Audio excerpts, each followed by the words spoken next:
ഈ ലോകം താൽക്കാലികമാണ്. ഒന്നും സ്ഥിരമല്ല. എല്ലാം ഇവിടെ മാറിക്കൊണ്ടേ ഇരിക്കുന്നുണ്ട്. എല്ലാം മാറിക്കൊണ്ടിരിക്കുന്നു എന്ന് നമ്മൾ മനസ്സിലാക്കി ജീവിക്കാൻ തുടങ്ങുമ്പോൾ ഒന്നിനെയും നമ്മൾ പിടിച്ചു വയ്ക്കില്ല. നമുക്ക് ഒഴിഞ്ഞ മനസ്സോടെ ഈ ലോകത്ത് ജീവിക്കാൻ സാധിക്കും.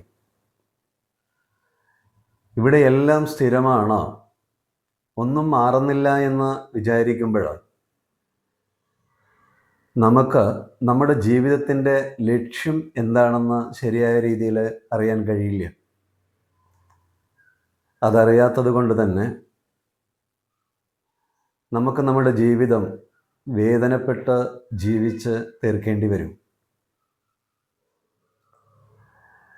ഇവിടെ എല്ലാത്തിനും മാറ്റമുണ്ട്.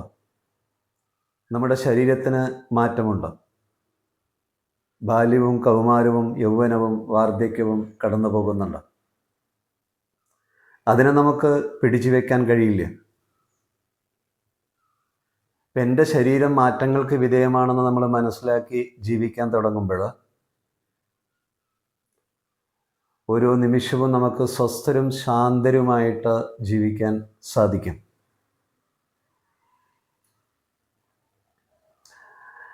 അങ്ങനെ നമ്മൾ ജീവിക്കുമ്പോഴാണ് ജീവിതത്തെ നമ്മൾ സ്നേഹിക്കുക എന്ന് പറയുന്നത്. ശരീരം എടുത്തു കഴിഞ്ഞാൽ നമുക്ക് മനസ്സിലാക്കാൻ കഴിയുന്ന കാര്യം, അവിടെ ശരീരത്തിന് രോഗമുണ്ട്, വാർദ്ധക്യമുണ്ട്,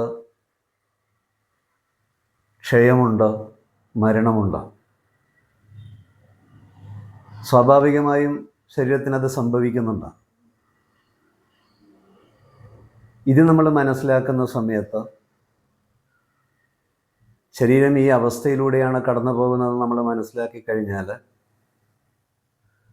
നമ്മൾ അത്ര പ്രാധാന്യം കൊടുത്തിട്ടായിരിക്കില്ല നമ്മൾ ജീവിക്കുക.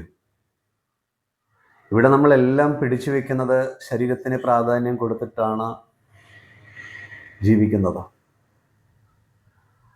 ആ ഒരു ജീവിതമാണ് ജീവിതത്തിലെ സ്വാതന്ത്ര്യത്തെ ഇല്ലാതാക്കുന്നത്. എത്ര വിലയുള്ള വസ്തുവായാലും ശരി, കാലപ്പഴക്കം വരുന്ന സമയത്ത് സ്വാഭാവികമായിട്ട് മങ്ങൽ ഉണ്ടാവും.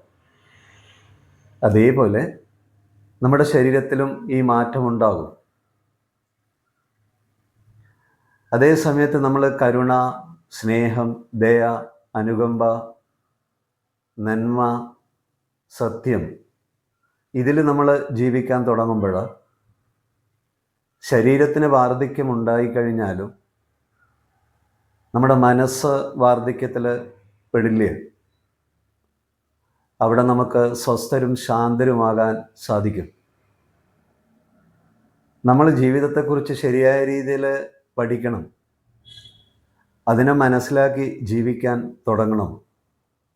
ഈ മനസ്സിലാക്കൽ നമ്മുടെ ജീവിതത്തിൽ ഇല്ലാതിരിക്കുമ്പോഴാണ് നമുക്ക് നമ്മുടെ ജീവിതം ഭാരപ്പെടുന്നത്, വേദനപ്പെടുന്നത്.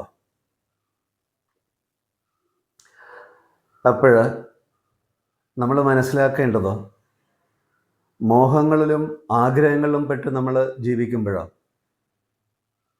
അവിടെ നമ്മൾ ബന്ധനങ്ങളിലാണ് ജീവിക്കുന്നത്. അവിടെ നമുക്ക് സമാധാനപ്പെട്ട് ജീവിക്കാൻ കഴിയില്ല. അതുകൊണ്ട് തന്നെ നമുക്ക് സ്വാതന്ത്ര്യം അനുഭവിക്കാൻ കഴിയില്ലേ.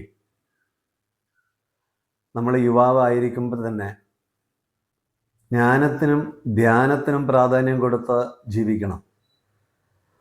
ജ്ഞാനത്തിന് പ്രാധാന്യം കൊടുത്ത് ജീവിക്കുക എന്ന് പറഞ്ഞാൽ ജ്ഞാനത്തിൽ നമ്മൾ ജീവിക്കണം. അല്ലാതെ ജ്ഞാനം വായിച്ചത് കൊണ്ടോ കേട്ടത് കൊണ്ടോ ജ്ഞാനത്തിൽ ജീവിക്കണം എന്നില്ല. അതുപോലെ ധ്യാനത്തിൽ ജീവിക്കുക എന്ന് പറയുമ്പോൾ ജീവിതത്തിൽ വരുന്ന എല്ലാത്തിനെയും നമ്മൾ അതേപോലെ സ്വീകരിക്കണം. അതിനോടൊപ്പം സഹജമായിട്ട് സ്വാഭാവികമായിട്ട് നമുക്ക് ഒഴുകാൻ ആവണം. ആ രീതിയിലുള്ളൊരു ജീവിതം നമ്മൾ ജീവിക്കുമ്പോൾ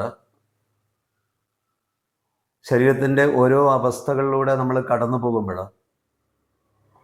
അത്ര നമുക്ക് വേദനയുണ്ടാവില്ല. ആ അവസ്ഥകളിലൂടെ നമ്മൾ കടന്നു പോകുമ്പോൾ നമുക്ക് അല്പം സ്വസ്ഥതയും ശാന്തതയും അനുഭവിക്കാൻ സാധിക്കും. അതേസമയത്ത് ഇതേപോലെ നമ്മൾ ജീവിക്കുന്നില്ല എങ്കിൽ വാർദ്ധക്യം വരുന്ന സമയത്ത്, അല്ലെങ്കിൽ നമുക്ക് രോഗം വരുന്ന സമയത്ത് കഴിഞ്ഞ കാലത്തെക്കുറിച്ച് നമ്മൾ ചിന്തിച്ച് വേദനിച്ചുകൊണ്ടേ ഇരിക്കും. അപ്പോഴെല്ലാ മനുഷ്യനും ഈ അവസ്ഥകളിലൂടെ കടന്നു പോകണം. രോഗം വരും, വാർദ്ധക്യം വരും, ക്ഷീണമുണ്ടാവും, മരണമുണ്ടാവും. ഇത് മനസ്സിലാക്കിയിട്ട് ഒരാൾ ജീവിക്കാൻ തുടങ്ങണം.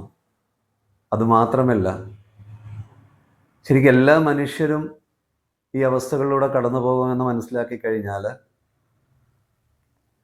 ഒരു കൊച്ചു കുട്ടിക്ക് പോലും ഈ ജ്ഞാനം പറഞ്ഞു കൊടുക്കാൻ നമുക്ക് ആവണം.